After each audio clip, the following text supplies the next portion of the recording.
Here we go, part 2 of my Crusader Kingdom versus Evil Necromancer cult. Last time we did the Holy Fanatics, and now we're doing the Evil Cultists who are fighting them. If you want any more information on these two builds, feel free to join the Discord with the link in the description below, placed right above the links to all of the models who are made in this video. As for the format here, just like last time, we're going to be starting small and ramping it up as the video goes along. You know, much like how the Crusader Kingdom build had 3 branches, the Faith, the Aristocracy, and the Army, the Cult is all similarly going to have 3 as well. Those branches will be the Undead Zombies, the Cult Necromancers, and the Cult Warriors. So each bracket will have 3 models each, the cannon fodder, the elite units, and then each group's leader. And finally, at the end of the video, we will have the cult's ultimate end boss. Now, enjoy. With the Crusaders, we started off with, a simple zealot grunt, and now for the cult's cannon fodder, we're simply going to start with some undead zombies, we're starting simple, just 2 zombies. So doing something like this these days is a little bit more effort, because decal kit bashing came out, and honestly we got so many more options for added grit and decal, but the simplest solution really is just to use the new decals to add extra blood and dirt, so that's exactly what I'll be doing for this first example. While one of these zombies is going to look very old, battered, and worn down, probably with some weapon lodged into it, the second zombie I intend to make a lot fresher, with clearer colors, more living-ish skin, and most importantly a lot of more energy and hunger in the pose as opposed to the one which is just kind of shambling along like a rotten corpse. Anyway, wish me luck.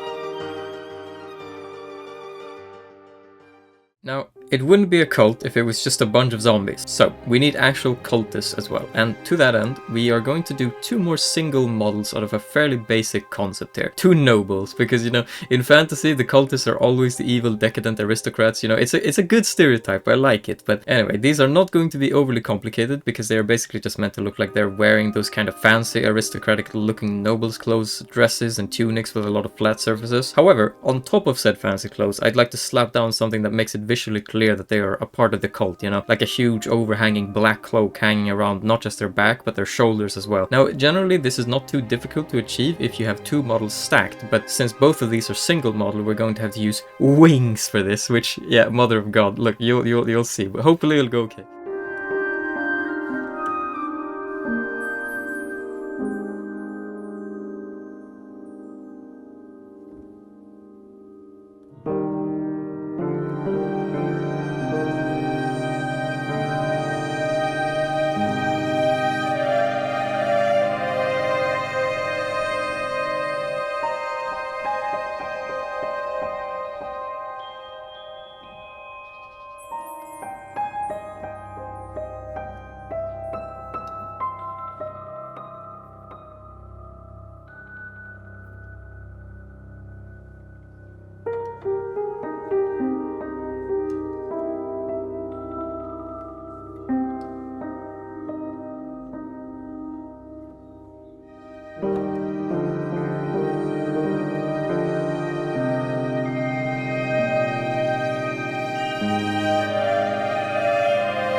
And of course, cult enforcers or cult warriors. Now, again, these are not zombies, but much like the nobles, instead they're humans who deliberately choose to fight for the cult. However, rather than being evil sorcerers or secret saboteurs, they are actual warriors who actively fight. So, since I'm once again doing 2 single models here, I'm going to try and get a lot of personality out between these 2 in the pose, a dynamic between the 2 characters. On one hand, I want to create a, powerful, experienced and ruthless warrior with gritty armor and a lot of detail to her, and and with the pose I'm going to try and convey that she's actively berating the junior cultist who's walking beside her, and for a bit of flavor I plan on making that junior cultist a former kingdom soldier, so I can have a lot of fun copying that uniform but making it look grittier and darker, and then also slapping maybe another cool black cloak over it all as well. And yes, the first model I spoke of will be a reworked version of this old cult soldier from the original Undead army build that I made back in the day.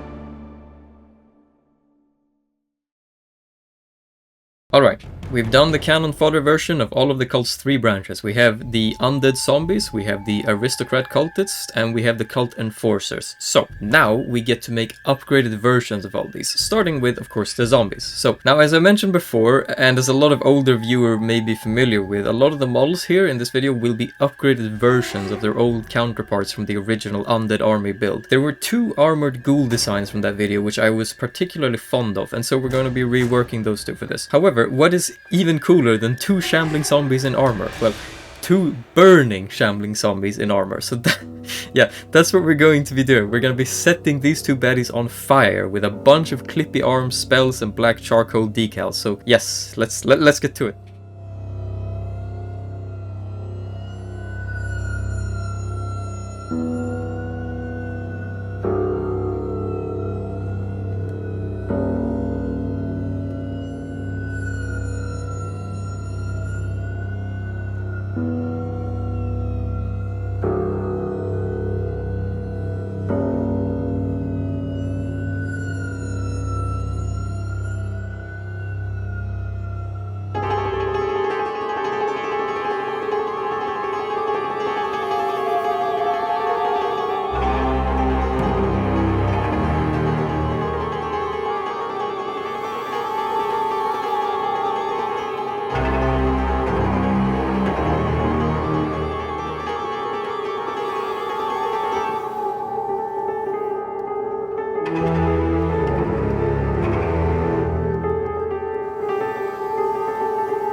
For the upgraded noble cultists, I'm going to drop the whole like fanciful noble clad in a dark cloak look. We're not messing around anymore. If you're this deep in, then you no longer care about fancy dresses or wealth. Just, you know, just power, just necromancy. So, to that end, we are going to be making a proper necromancer now. One which looks worn down and ragged, you know, depraved, careless, for just about everything aside from just spreading death. Now, again, this model will be heavily inspired by my old version of the same concept from the original Undead army build. I'm going to be reusing a similar pose and design, but I'm going to add a few new techniques, as well as I'm also going to be using the undead coming up from the base, which is a new thing. Particularly, though, I plan on making use of the new mount and familiar customization update to add a raven to his shoulder, which is going to be a bit of a reoccurring theme throughout these, you know, noble cultist models, and it's a hint towards the 3rd and final model in this branch of Necromancers.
Finally, we have an elite unit of the Enforcer branch of the cult, and again, we're going to be reworking a concept which I used in the initial Undead Army build. This guy, the Cult Hunter as I called him back then, he was very popular at the time. Now, in hindsight, there's not really a lot special going on in this model if I'm being completely honest, but like, back then, double modeling was quite rare still, so it was deemed good for its time. However, this time, I'm not going to double model the Cult Hunter at all. Rather, I'm going to be slapping him down on a stag, because damn right, we're going to be using the Mount of Familiar customization while we've got it. I'm going to be real ambitious here and try to make a kind of zombie herder, someone who literally rides around on a creepy stag with a zombie held on a leash like a rabid guard dog. But, you know, since we don't have double model, we'll have to get a bit creative with ways to make his armor and gear look similarly cool to last time, but, you know, I'm sure we'll find a way. There's tails, there's extra arms. One way or another, it will work.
There we go, another row complete. We've made the lower and the middle tier units of all three brackets, so, you know, we're getting to the real big boy zombie here. And what do you think constitutes as a final big enough model to be the biggest bad of the zombie branch? Well, I hope that you've played Warcraft 3, because we're doing an abomination, a huge evil mass of stitched together flesh. Now, this model is probably going to be pretty gory, so if that bothers you, I recommend using the chapters at the bottom of the video to skip to the next model. But if you're sitting through it, then, well, okay, so first of all, I'm going to need a massive model, and then from there we're going to be finding all sorts of ways to add metal protrusions, like spiky shoulder pads and weapons. And of course, I'm going to be using the water skins and painting them like bloodied flesh to resemble stitches all across the Abomination's body. The same goes for the head, where we'll be using countless horns to create what looks like stitches and metal framework all throughout its skull. And yeah, it will be very gruesome, so again, if you wanna, just skip past it. You might think that all of that is the hard part though, but no, I'm also going to be staying true to the Warcraft 3 Abomination by tearing its belly right open, and we're gonna have a bunch of guts hanging out. So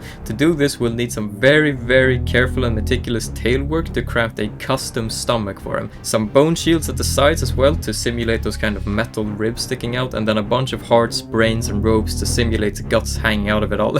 Like I said, you don't have to watch this, but look, I had to try. I had to try. Without a doubt that this will probably be the hardest model that I've ever made in Heroforge. Heroforge, but it doesn't mean that it'll be the best looking one, as I generally don't favor excessive detail, but for sure it will be the most advanced. So wish me luck and let's get to it.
Okay, if you sat through the physical and mental nightmare that was the Abomination monster, I now have something a little bit cleaner in mind. So we're going to be making the third and final model of the Necromancer Cultist branch, and that is the Lady of Crows. Now, befitting of her name, I intend to have a lot of crows in this piece, to go along with the consistency that I've been setting up with the crows in the previous Necromancer pieces. I want to go for a bit of a mix this time between the aristocratic cultist and the depraved Necromancer here. You know, an incredibly powerful noblewoman who's kind of corrupted to the core by dark magic, but on the other hand, still regal and noble enough in appearance that she may lure in other nobles to join their cause. So for the actual dress, all I have in mind is some fairly standard layering, but where it will get really interesting is the face, where I intend to be using a lot of little horn and decal tricks to try and convey in a kind of two-face look, shifting between smooth pale skin on one side and then complete just demonic madness on the other side.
here we go. The leader of the cult enforcers. One final model overhaul from the original Undead Army build, the Revenant. So in the original build video, this character was presented, you know, at the end as the ultimate leader of this gang, which this time he's not, but I still intend to make him look, you know, 10 times better than he used to. So back then it was really all about the hype of the new Tombbound set that came with a banger Treasure Tuesday, but now I have a lot more to work with. I've learned a lot since then, and there's a lot of new even cooler gear since then. So 2 stacked models with a ton of layered armor and detail, every single horn put to use on top of a custom layered helmet design, and a hell of a lot of decal kit bashing to add even more detail to this unholy crusader. That's the idea. In a sense, this model is supposed to be the complete antithesis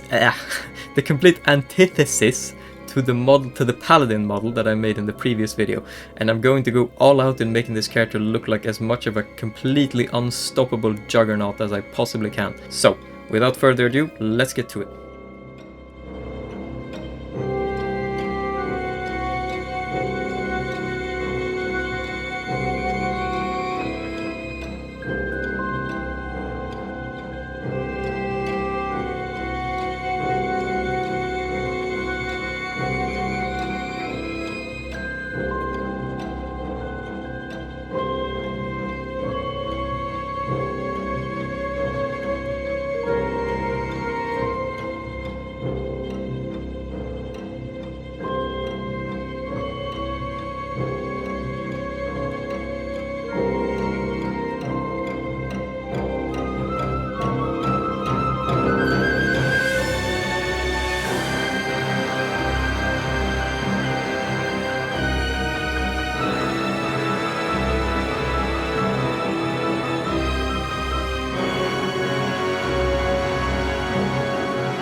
All 3 branches have been completed, which leaves the final ultimate end boss for the entire cult. 1/10th model for the road before we wrap this up, the Herald. Now, I won't get too much into the deep lore of all this, but to give some context of what I'm going for here, I'm basically going to be creating a dark and evil mirror of the Archbishop that I made for the Crusader Kingdom build, one which also wears a mirrored version of the King's crown. I'll be using the legless glitch on this model as well to create a kind of floating spirit, like a ghost wrapped in a mix of regal religious robes and also dark black robes and evil wings for the, you know, cult side of it, and combine all of that with one of those really creepy blank metal face masks, and we have a recipe for a real juicy model.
If you made it all the way to the end, then thank you very much for watching. Although this one had fewer models than the last build, this build was actually an even bigger challenge than the Crusader Kingdom one, because, you know, well, that Abomination, though, honestly, like, please never make me do something like that again. No, but honestly, you can generally just do so much more complicated stuff when you're doing a bunch of mutated undead as opposed to, you know, stiff human zealots, which I love the concept of fanatics, you know, but it does eventually get a little bit boring, okay, Warhammer?